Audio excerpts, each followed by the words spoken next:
association des commerçants industriels du Sénégal ñu dellu si waat rek ginnaaw boo xam ne mboolem teg secteurs yi kenn ku nekk jox nañ la parole nga wax jafe-jafe yi nga xam ne yaa koy ci secteur yi nga xam ne ca nga nekk dama koy jël benn par benn rek benn bu ci nekk ma wax ci tuuti ngir autorité yi ñuy déglu mën a xam li xew ci secteur boobu ba gaaw andi ci saafara ci bu gën a gaawee dama ñëw ci côté visa yi loolu noonu kenn ku nekk xam na jafe-jafe yu méttee méttee la yoo xam ne commerçant ñi ko ciy dund waaye Sénégal ñu jar xaalis bu baree dama jox exemple rek commerçant bi nga xam ne plus de 20 ans mu ngi voyagé di dem ak a ñëw ba un jour jamono ji demande visa avant muy demande visa bi rek mën na am 3 jours yoo xam ne 5 heures du matin la yeewu wala 4 heures du matin dinaa pour am rendez-vous moo leen dossier bu ñu ko laaj mu jox ko compte banque am rek bu ko joxee war nañ ko mën a woowee visa mais fi ñu ngi jëm mooy ñu ñëw ñu ne ko moytu la loolu rek def information doo am document doo am kase ambassade doo am dara te ku nekk xam na ne ambassade Chine bi nga xam ne ñu ngi doon déposé visa ci ambassade boobu da ngay dem boo déposé buñ la mayee nga fay buñ la bëgg delloo say këyit wax na lii moo tax mooy ñu nga demaat jëli say këyit ambassade Turquie damay wax rek ambassade yi nga xam ne commerçant yi dañu ëpp ñuy voyagé boo ma saan fay sa xaalis ambassade bi pour demander visa bu la moyul dafay delloo sa xaalis bu la mayee téye sa xaalis mais léegi dépense nañ lekk sa xaalis mais dem nañ ba nga xam ne da ngay fay 200 000 francs pour am rendez-vous kon loolu lu war a xoolaat la ñu demande suñu état mooy que muy Chine di Inde di France di réew mu mën a doon bépp réew boo xam ne dafay laaj Sénégal visa Sénégal nga koy laaj visa mais waruñu bàyyi suñu réew ku mu neex mu dugg foofu laay boroxloo dugg ci contrat étranger déloyal loolu bokk na ci li ko gën a indi ci réew te gis nga am na réew yoo xam ne muy ñëw ci réew bi fii ndox sax li ñuy naan dañ ko fiy indi léegi ñu commencé sax installé ay restaurant ñuy nekk même ñi jël ñu leen di liggéeyal dañ koy jël ci seen réew di ko indi fii ci Sénégal bu ñu ñëwee ñuy fay moins de $100 boo demee tey mel ni Dubaï ñoo nga fay fekk ndax seen population bari na bari waaye boo xam ne ñëpp mënuñu am liggéey léegi nag ñun Sénégal ñi ngi wax suñu ndaw yi amuñu am xëy ba ñuy gàddaay di jël ay gaal di ci ñàkk seen ay bakkan ba pare ñoom li ñu man ñu bàyyi ñu importer ay nit yeneen réew dee fi dugal loolu noonu lañ wax ne jaarul na ci état liggéey ci ni bu gën a gaaw beneen bi ci contrat déloyal kenn ku nekk xam na ni commerçant bi wala entrepreneur wala entreprise dafa am ay loi yoo xam ne moo ko tënk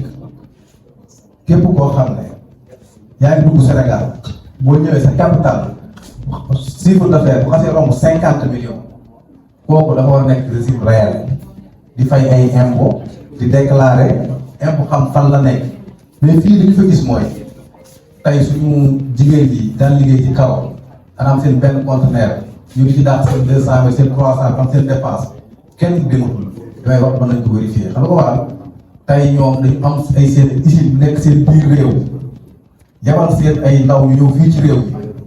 bu ñu ñëw dañuy am loo 100 conteneur bu ñu ñëwee ñu ëpp ci ñoom ay touristes sénégalais lañ koy def sénégalais nag moom yàlla na yàlla jéggal mais ñu ëpp ci ñoom sans seen intérêt taxaw yi rek ñu jaay seen intérêt réew loolu bu patriotisme ñoom droit ñu ngi koy interpellé impôt étranger yi nga xam ne ñu ngi ci réew waxuñu bu kenn ñëw c'est que mondialisation lañ nekk kenn ku nekk am nga droit ñëw ku ne am nga droit indi sa marchandise jaay mais boo ñëwee nga tegu ci yoon ndax Sénégal yi mënuñu di fay impôt ak li amagu si réew am loo xam ne dañ ko ubbi benn secteur bu secteur informel ñoom ñu ñëw bëgg sukkandiku foofu di importer ay milliards par ñu fay benn droit kon loolu ñuy wax état ñu jógu ci ñu mu gën a gaaw beneen bi muy dugg si njaan ñëw na ci muy loi bi nga xam ne wote woon nañ ko mu jëm ci mbiru plastique ñu gis ne tey la plastique dina bari ci réew mi kon li yàgg demande mooy loi boobu nañ toog waxtaan acteurs yi ñu xoolaat ko te gis nañ ni buñ ci waxtaanee mën nañ ci indi solution bu gën bi nga xam ne moom lañ doxal su ma ñëwee ci ba tey ci mbirum port yaakaar naa bi ngeen ñëw nañ waa ACIS ngeen ñëw ko pose question bi nga njëkk a posé waa ACIS ndax mën ngeen waa presque loolu lañ posé li taxoon waxuñu booba léegi dafa amoon ay autorités yu bees yoo xam ne ñoom ñoo ñëw ci réew ñu ne woon nañ leen may installé wu ba pare ñu jéem a xool ni ñuy waxtaane ak ñoom wax leen jafe-jafe yi nga xam ne ñu ngi koy dund suñu secteur dëppoowul ak yoon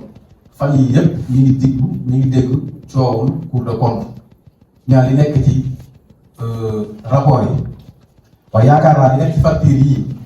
ne fàngaaral moo gën a leer fuuf li ñuy wax dëgg suñu ko tamit càcc boo xam ne dafa leer nañ li ñuy wax rek dañ ci ñime parce que ñun ñoo koy dund dama lay jox ñaari facture rek Mamadou ñëw na ci saak gis nga kii dafa am facture mu ñëw am compteur 40 bi mu nekk CMA facture baa ngi tàggat mi ngi fay 270 300 pour si sax bi Mamadou di wax facture boobu mi ngi fay 538 692 différence 200 000 francs par conteneur te loolu taxe port la loo xam ne port moom moo koy fayeeku kon jàpp nañ ni port moom mooy leeral li am ci biir port bi 530 000 am na compagnie bi leneen lu muy fayeeku muy frais de communication ñu fere ko frais de service loolu ñu ngi fayeeku 18 000 francs ci am message boo xam ne dañ la koy yónnee na sa conteneur ñëw na kii may wax ak yéen am na sama xarit bu ma jege boo xam ne conteneur am ñëw na ba douane jël ko ba jaay ko te yëgaluñ ko kon kooku ci ñu ko fay pour lan la taxe sur debout maanaam mooy que commerçant bi bu bagage am ñëwee compagnie bi lebal ko fayal ko port ku la lebal am na loo ko war a tegal mais amul benn commerçant bu ma sa leb compagnie taxe de port te loolu amul ku ñu ko dul facture 2,18%. loolu boo ko xool ci chiffre bi da nga naan dafa ndaw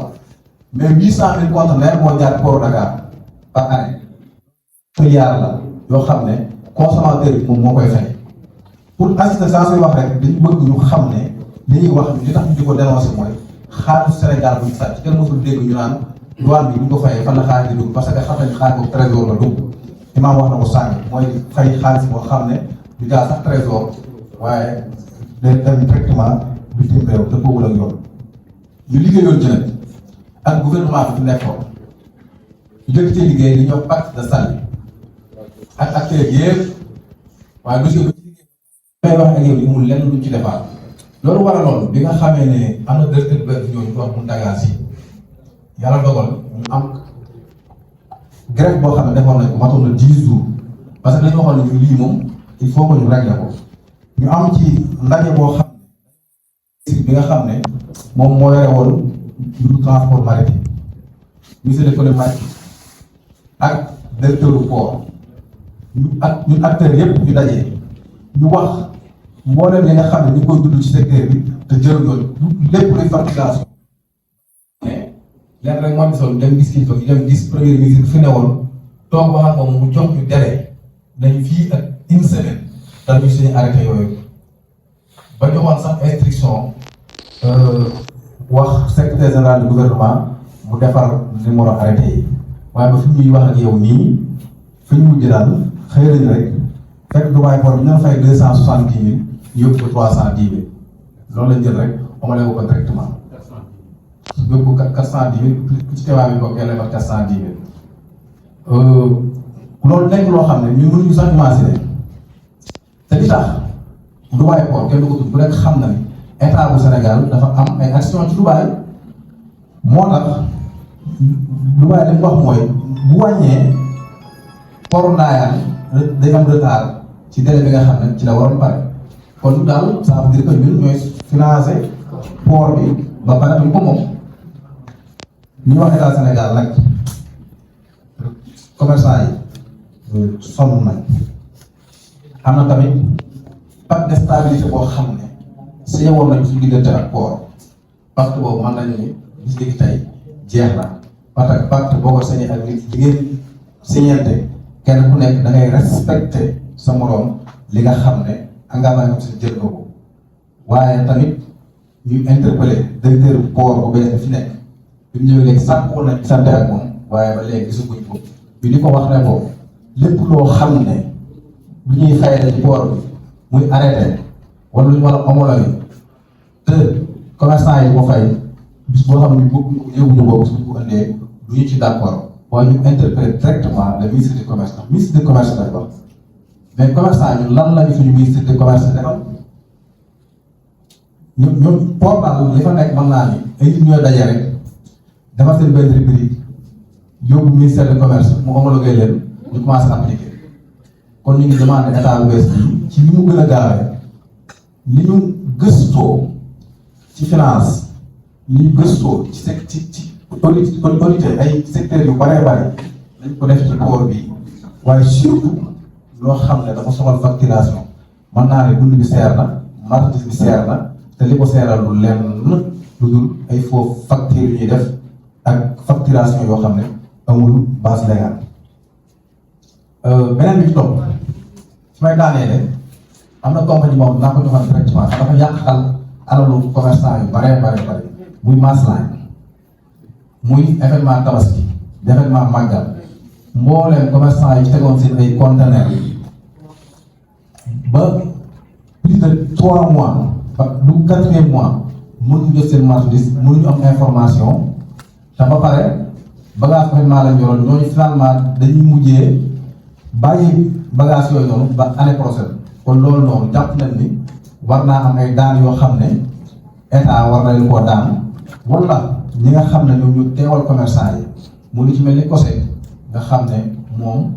mooy avocat sarcelles yi mën naa ne parce que ñun ñoo ko moom parce que ñoo fay suñu xaalis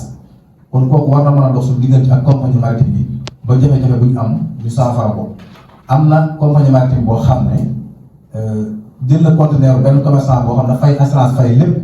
conteneur bu ñëw ba Espagne bàyyi fa conteneur bu gën Sénégal ba li may wax ak yow nii kooku mu ngi ci topp di daw dama lay président dafa bul liggéeyam te boo gisee problème yu bëri yëpp mën nañ ko saafara waaye nag réew mi mu toll foo xam ne faaw rek ñun ñëpp ñu jàpp ci ndax économie bi ku nekk xam na ni mi ngi ci jafe-jafe kon su taxawee benn bis rek dina am loo xam ne dina ko gàllankoor te état bi fi nekk dañoo amoon ñoom yaakaar ACIS nag ku nekk xam na ko ci position yaakaar naa ni élection yi jàll bu ñu dañ ak élection yi fekk na boobu maintenant ACIS rek dañ xam ci patronat bu génn dem bokk ci plateforme bu ñuy wax assurer élection parce que dañoo gëmoon ne boobu ñun li ñuy def du politique waaye nag réew mi moom saa su taxawee dañoo war a taxaw ñu dem foofu wax ne élection nañ ko amal parce que lu ëpp ak ñu ngi ay jafe-jafe am nañ suñu mbokki commerçant yoo xam ne faat nañ leen ci ñu ngi ñaan yàlla yërëm leen ci ñoo xam ne bokkuñ ci marché bokkuñ ci dara seen i place lañ ci liggéey mën naa ci tuddee ku mel ni Thiam bu nekkoon marché Asalem xam dafa tëj place am ci biir doon ko baal ci ginnaaw ñu ngi koy rendre hommage te ba léegi nii amaguñ dara lu leer ci enquête boobu am ay commerçant yoo xam daal nañu seen alal muy waa Colobane yi nekkoon doon jaayee marché samedi te ba léegi nii ñooñu seen alal noonu lañ ci toll loolu moo tax ACIS ne kan lii ñoom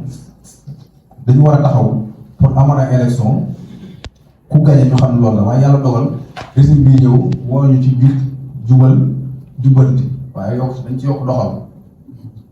jubbanti doxal léegi nag kon nañu jàppale ñu suñu problème yi waaye tamit ñu di leen tàllal loxo kër yi faw rek ñuy waxtaan ak acteurs yi directement pas indirect ñu di leen wax jafe-jafe yi nekk ci secteur bi waaye bu ñu jàppee ne commerçant yi